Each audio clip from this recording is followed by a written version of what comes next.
সম্মানিত ভাইরা, হজ এমন একটা ফরজ বিধান। ইসলাম ধর্ম কয়টা স্তম্ভের উপরে প্রতিষ্ঠিত? 5টা।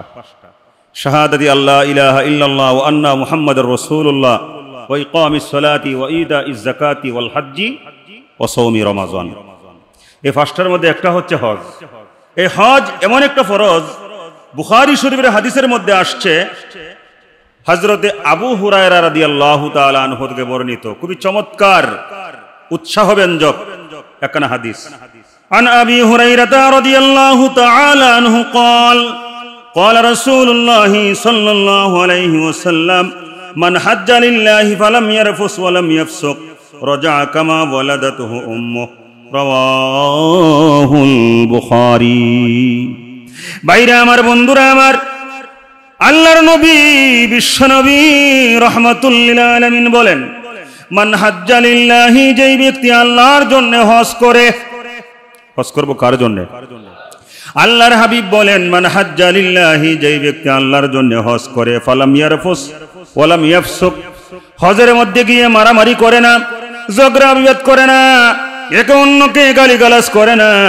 আল্লাহর হাবিব বলে, রাজা কামা ওয়ালাদাতুহু উম্মু, ওই ব্যক্তি হজ করে যখন দেশের মধ্যে আসবে এমন ভাবে নিষ্পাপ হয়ে আসে, একটা শিশু মাতৃগর্ভ থেকে ভূমিষ্ঠ হওয়ার পর যেমনি ভাবে নিষ্পাপ থাকে, যেই ব্যক্তি আল্লাহর জন্য হজ করে, আল্লাহ রব্বুল আলামিন ওই হজ আদায়কারীকে সদ্য প্রসূত নিষ্পাপ মাসুম বাচ্চার মতো নিষ্পাপ বানায়া দেন। আপনারা যারা হজে যান, এই হাদিসটা আপনারা পকেটে করে নিয়ে যাবেন। এই হাদিস কানা আমাদের সবার সাথে থাকতে হবে, কারণ হাজিরা সৌদি আরবে যায় ঝগড়া করে বেশি। কথা মনে হয় বুঝেন নাই? এটা আপনারা যারা হজ করেন নাই আপনারা বুঝবেন না, যারা হজ উমরা করতে গেছে এরা বুঝবে আমার কথাটার মধ্যে সত্যতা কতটুকু। বলবেন, হুজুর এজেন্সির মালিক যদি উল্টা পাল্টা করে, হ্যাঁ, এজেন্সির মালিক উল্টা পাল্টা করতেই পারে। উত্তম অদম কবিতার কথা স্মরণ করবেন, কুকুরের কাজ কুকুর করেছে, কামড় দিয়েছে পায়, তা বলে কুকুরকে কামরান করে মানুষের শোভা পায়। এটার অর্থ কি? অর্থ হচ্ছে এজেন্সির মালিক হজ করতে যায় নাই, আপনি হজ করতে গেছেন। কথাটা বুঝেন নাই? এজেন্সির মালিক তো ব্যবসা করতেছে, আপনি কি ব্যবসা করতে গেছেন?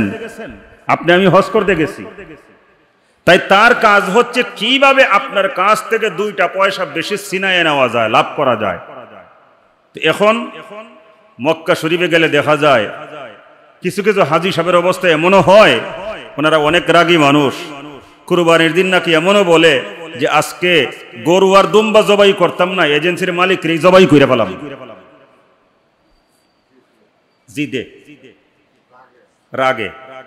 এখন বুঝতে হবে আপনি রাগ করছেন কোন দিন, আপনি রাগ করছেন কার সাথে, রাগ করছেন কেন?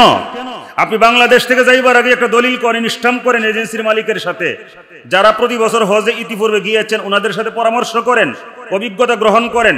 অভিজ্ঞতা অর্জন করার পরে আপনি যেখানে যেখানে মনে করবেন সমস্যা হয়, যেমন আমি আজকে কয়েকটা পয়েন্ট বলে দেই। হাজী সাহেবদের মেইন সমস্যা হচ্ছে মক্কার বাড়ি। কোনটা? মক্কার বাড়ি।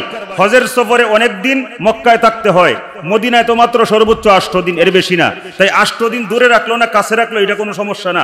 40 দিন বা 45 দিনের সফর যদি হয়, 30 থেকে 35 দিন থাকতে হয় মক্কায়। এখন সেই মক্কায় যদি এত দিন যদি 10 মাইল দূরে বাসা হয়, তাইলে হাজী সাহেবরা তো মনে কষ্ট পাবেই, পাওয়াটাই স্বাভাবিক। যে আমি আইছি আল্লাহর ঘরে নামাজ আদায় করবার জন্য, আমার এমন দূরে রাখছে, আমি নামাজ তো দূরের কথা আল্লাহর ঘর দেখবারও সুযোগ নাই, তখন রাগ উঠবে, এটাই স্বাভাবিক।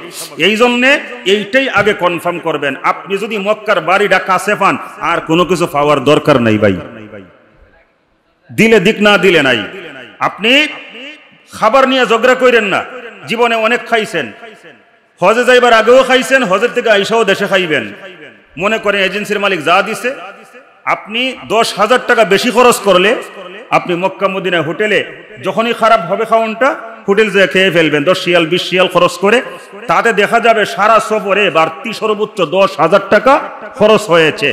কিন্তু আপনাকে কাছে বাসা না দিয়ে যদি দূরে বাসা দিয়ে আপনাকে বুঝ দিয়ে দিতে পারে, প্রথমত আল্লাহর ঘরে নামাজ আদায় করতে পারলেন না, দ্বিতীয়ত ওই দূরের বাসা আপনাকে মানায়া এই বাসার থেকেই এজেন্সির মালিক 40 থেকে 50,000 টাকা বা আরো বেশি অতিরিক্ত আপনার কাছ থেকে লাভ করে ফেলবে।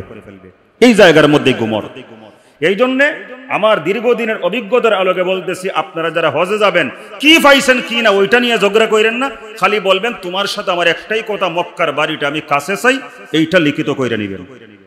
আচ্ছা, লিখিত করছেন, সুযোগ সুবিধা সব লিখিত করছেন, যাওয়ার পরেও দেখতেছেন এলোমেলো, আপনি ঝগড়া করা লাগবে না, আপনার জন্য সিস্টেম আছে।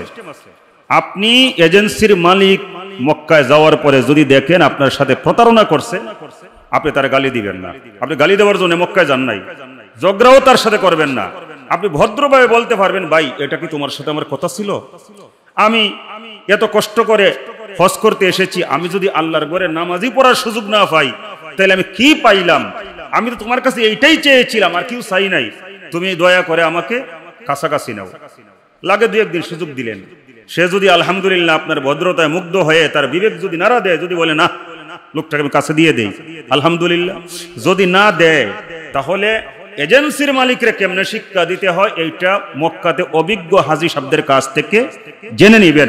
সুজা হজ মিশনে চলে যাবেন। হজ মিশনে গিয়ে আপনি সেখানে আপনার কথা শুনবার মতো লোক আছে, আপনি হজ মিশনে যাই একটা নালিশ দিবেন, হাবের চেয়ারম্যান যিনি ওনার কাছে, হ্যাঁ এখন কথা আছে, হাবের চেয়ারম্যান যিনি উনিও হয়তো বা আপনারে বুঝ দিয়ে বিদায় করে দেওয়ার চাবে, কারণ ওই এজেন্সির মালিক থেকে তার পকেটেও একটা টাকা যায়। কিন্তু এরপরেও আপনাকে একটা বিচার দিতে হবে। এরপরে মনে করেন আপনি সৌদিতে যে মুআল্লিম অফিস আছে, আপনি মুআল্লিম অফিসের মধ্যে গিয়ে এজেন্সির মালিকের বিরুদ্ধে একজন সৌদিয়ান পরিচিত লোকজন আছে না যারা স্থানীয়ভাবে কথাবার্তা বলতে পারে, একজন সাথে নিয়ে ডাইরেক্ট মুআল্লিম অফিসে চলে যাবেন। সেখানে গিয়ে যদি একটা নালিশ করে দিতে পারেন, আলহামদুলিল্লাহ এজেন্সির মালিকের 12টা বাজবে, সে আপনাকে অবশ্যই সুযোগ সুবিধা দিতে বাধ্য, আপনার কোনো টেনশন করতে হবে না। কিভাবে আপনাকে ম্যানেজ করা যায়, কারণ আপনি অভিযোগ দিয়ে আইছেন, তো আপনার এই অভিযোগে তার লাইসেন্সটা বাতিলও হয়ে যেতে পারে, এটা তাৎক্ষণিক না, হজের পরে সে এটা খুব ভালো মতোই জানে। এই জন্য আপনার অধিকার আপনাকে ফিরিয়ে দেওয়ার জন্য সে আপনার চেষ্টা করবে। তো আমি এইটা কেন বললাম, বলার কারণ হচ্ছে আপনি সেখানে ঝগড়া করবেন না, অথবা সেখানে কিছুই করতে পারলেন না, আপনি তার সাথে যত বুঝাপড়া দেশে এসে করবেন, ওই জমিনে না, ওই জমিনটা ঝগড়া করার জমিন না, গালিগালাজ করার জমিন না, ওই জমিনের মধ্যে বেয়াদবি করার জমিন না, সেটা আল্লাহর পবিত্র জমিন, সম্মানিত জমিন, আল্লাহর ঘরের এরিয়া। এই জায়গার মধ্যে গিয়েছেন, আপনার একটা পরিচয় আছে। কি পরিচয়? আপনি হচ্ছেন আল্লাহর মেহমান। আপনি কি তা আল্লাহর মেহমান কি কোনোদিন কোনো দুনিয়াদারের সাথে ঝগড়া করতে পারে? সম্মানিত ভাইরা, আশা করি এইটা মনে রাখবেন। এই কথাই আল্লাহ রসুল বলছেন, মান হাজ্জা লিল্লাহ, যেই ব্যক্তি আল্লাহর জন্য হজ করবে, ফালাম ইয়ারফুস ওয়ালাম ইয়াফসুক, ওই জায়গার মধ্যে কোনো অভদ্রতা করবে না, গালিগালাজ করবে না, ঝগড়া বিবাদ করবে না, রাজা কামা ওয়ালাদাতুহু উম্মু, ওই ব্যক্তি সদ্য প্রসূত, মাতৃগর্ভে থেকে সদ্য প্রসূত নিষ্পাপ ওই সন্তানটার মতো যেই ব্যক্তি আল্লাহর জন্য হজ করে, আল্লাহ পাক ওই ব্যক্তিকে নিষ্পাপ মানুষ বানায় দেন। তাহলে আমরা নিষ্পাপ হতে চাই না? চাই না। তাহলে ইনশাআল্লাহ যারা হজ করতে গিয়েছেন তাদের কাছ থেকে পরামর্শ করবেন, সামনে যারা যাবেন আমরা এই নিয়তেই যাব, মক্কার জমিনে কোনো ঝগড়া নাই।